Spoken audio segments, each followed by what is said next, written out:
అందరికీ హాయ్ అండి. ఈరోజు సఖీ వంటగదిలో నేతి బొబ్బట్లు. ఇది మైదా వాడకుండా గోధుమ పిండితోనే చూపిస్తున్నాను.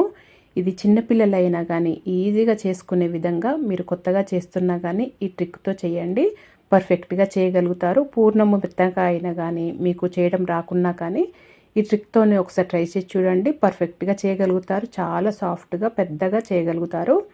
పూర్ణం అనేది బయటకు రాకుండా ఈ విధంగా చేసి చూడండి. ముందుగా ఇక్కడ నేను ఒక 2.5 కప్పులు శనగపప్పు తీసుకొని ఒక 2-3 సార్లు మంచి కడుక్కోవాలి. ఇలా మంచి కడుక్కున్న తర్వాత దీంట్లో ఇప్పుడు 4 కప్పులు నీళ్ళు వేసుకోవాలండి. 4 కప్పులు అయితే కరెక్ట్గా సరిపోతాయి. మీరు అదే కట్టు చేసుకోవాలనుకుంటే ఇంకొక కప్పున్నర అలా వేసుకోండి. నేను కట్టు కోసం కట్టు కోసం చేయట్లేదు కాబట్టి ఓన్లీ పప్పుకే కాబట్టి 4 కప్పులు తీసుకొని ఇప్పుడు దీంట్లో ఒక 1/2 టీ స్పూన్ వరకు పసుపు వేసుకోవాలి. ఇది ఆప్షనల్ అండి, కలర్ కోసమే. ఒక 1 టేబుల్ స్పూను నెయ్యి వేసుకోవాలి. ఈ నెయ్యి వేసుకొని ఉడికించుకోవటం వల్ల పప్పు అనేది ఫ్లేవర్ చాలా బాగుంటుంది. ఇలా కలుపుకొని మూత పెట్టేసి 5-6 విజిల్స్ ఉడికించుకోవాలండి. ఆ పప్పు ఉడుకుతున్నంత వరకు మనం ఇక్కడ చిన్న బేసన్ తీసుకొని 3.5 కప్పుల గోధుమ పిండి వేసుకుంటున్నాను. నేను ఇందులో మైదా పిండి అస్సలు వాడట్లేదండి. మీరు కావాలంటే మొత్తం మైదా పిండితోనైనా చేసుకోవచ్చు. ఇలా ఒక 2 చిటికలంతా ఉప్పు వేసుకోవాలి, లేకపోతే పైన పిండి అనేది చప్పగా ఉంటుంది. ఇలా వేసుకొని ఒకసారి పొడి పిండిని ఇలా కలుపుకొని తగినన్ని నీళ్లు వేసుకొని ముద్దలాగా కలుపుకోవాలి.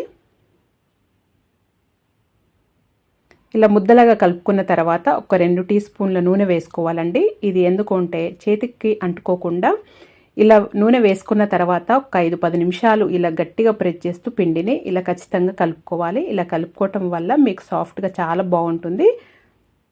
బొబ్బట్లు చేసుకునేటప్పుడు చాలా ఈజీగా చక్కగా వస్తుంది. ఇప్పుడు ఇలా కలుపుకున్న తర్వాత ఇక్కడ నేను ఆయిల్ కవర్లో పెడుతున్నానండి, లేదా మీరు మామూలుగా ప్లాస్టిక్ కవర్లో ఏ కవర్లో అయినా పెట్టుకోవచ్చు. పెట్టేసి మొత్తం క్లోజ్ చేసిన తర్వాత ఇలాగా ఒక 2 గంటల పాటు పక్కన పెట్టేసేయండి. పిండి తడిపిన వెంటనే చేస్తే సరిగా రాదండి. ఇలా ఒక గంట సేపు అయినా పక్కన పెడితే అది సాఫ్ట్గా అయ్యి చక్కగా చేయటానికి వస్తుంది. ఇప్పుడు ఇక్కడ పప్పు ఉడికిపోయింది చూడండి. కరెక్ట్గా మనము 4 కప్పులు నీళ్ళు తీసుకుంటే ఇలా కరెక్ట్గా ఉడుకుతుంది. ఇప్పుడు దీన్ని కొద్దిగా మిక్సీ జార్లో వేసుకొని మిక్సీ పట్టుకోవాలి. ఇలా మిక్సీ పట్టుకుంటే ఈ మిక్సీ పట్టుకున్నదంతా చక్కగా ఇలా పట్టుకోండి, పప్పులుగా లేకుండా మిక్సీ పట్టుకొని నేను ఒక గిన్నెలోకి వేస్తున్నాను. ఇలా మొత్తం పప్పును ఇలా 2-3 సార్లు ఇలా మంచిగా మిక్సీ పట్టుకొని ఇలా గిన్నెలోకి వేసుకోవాలి. వేసుకొని పక్కన పెట్టుకోండి. ఇప్పుడు అదే కుక్కర్లో నేను ఇక్కడ 3 కప్పుల బెల్లం తీసుకుంటున్నానండి. 3 కప్పులు అయితే కరెక్ట్గా సరిపోయింది నాకైతే. మీకు ఇంకా కొద్దిగా స్వీట్ ఎక్కువ కావాలి అంటే ఒక 1/2 కప్పు నుండి 1/2 కప్పు వరకు తీసుకోవచ్చు, లేదా ఇంకా తక్కువ కావాలి అంటే ఒక 1/2 కప్పు తక్కువ తీసుకోండి. ఇదైతే కరెక్ట్గా సరిపోయింది, చాలా బాగుంది. ఒక 1/2 కప్పు నీళ్లు వేసుకోవాలి, జస్ట్ ఈ బెల్లం కరిగించుకోవడానికి మాత్రమే. ఎక్కువ వేసుకోకండి నీళ్ళు. వేసుకున్న తర్వాత బెల్లం కరిగిన తర్వాత ఇప్పుడు దీంట్లో ఒక 2 టీ స్పూన్ల ఇలాచి పౌడర్ వేసుకోవాలి. వేసుకొని చూడండి, ఈ బెల్లం మొత్తం కరిగిపోయింది. ఇప్పుడు ఈ బెల్లం కరిగితే సరిపోతుందండి, ఏమీ ఇది పాకం రానవసరం లేదు బెల్లము. ఇప్పుడు మనము మిక్సీ పట్టుకున్న పప్పు వేసుకోవాలి. ఈ పప్పు అంతా వేసుకొని లో ఫ్లేమ్లో పెట్టుకొని మంచిగా ఉండలు లేకుండా కలిసేటట్టు కలుపుకోవాలండి. లో ఫ్లేమ్లో కలుపుకొని ఉడికించుకుంటుండాలి. ఉండలు లేకుండా చక్కగా కలుపుకోండి. ఇలా కలుపుకొని లో ఫ్లేమ్లోనే ఉడికించుకోవాలండి, గట్టి పడే వరకు ఉడికించుకోవాలి.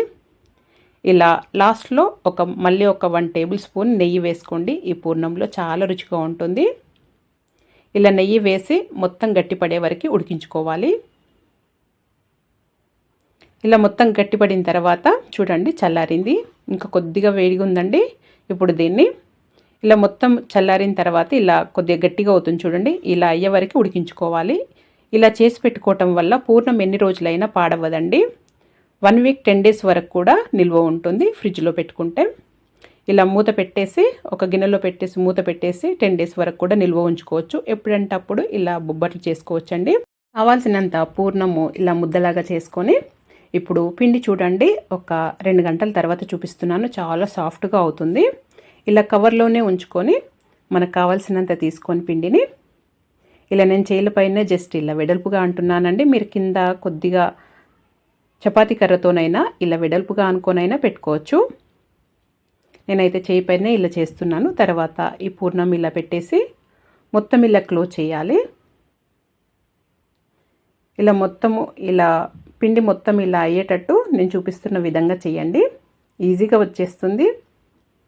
ఇలా చేసిన తర్వాత కింద కొద్దిగా పొడిపిండి వేసుకొని, నేను కిందనే చేస్తున్నానండి. మీరు చపాతీ పీట ఉంటుంది కదా, దానిపైన చేసుకోవచ్చు.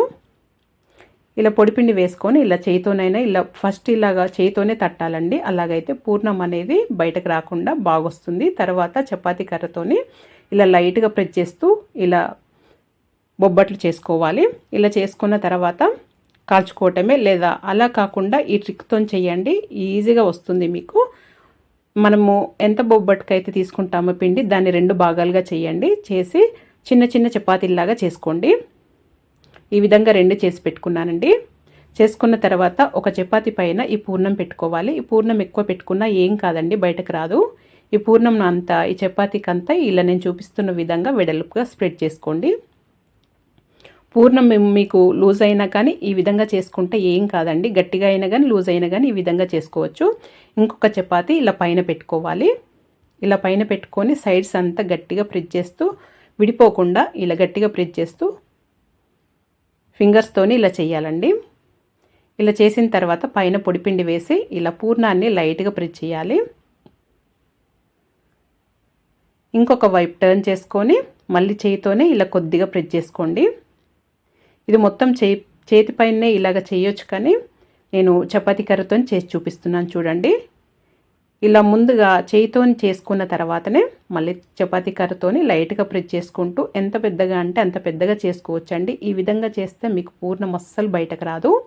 మీరు మొదటిసారి చేస్తున్నా కానీ ఈ ట్రిక్తో చేయండి, పర్ఫెక్ట్గా చేయగలుగుతారు. చాలా సాఫ్ట్గా ఉంటుంది. 2 పొరలుగా మధ్యలో పూర్ణం అనేది మీకు కాల్చిన తర్వాత కూడా చాలా బాగా వస్తుంది. చాలా పెద్దగా వస్తుంది.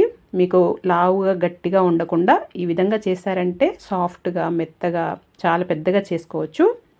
ఈ విధంగా ఒకసారి ట్రై చేసి చూడండి. అంతవరకు పొయ్యి పైన పెనం వేడి చేసుకొని ఈ బొబ్బట్టు వేసుకొని, నేను ఇది పెద్ద పెనం పైన కాలుస్తున్నానండి.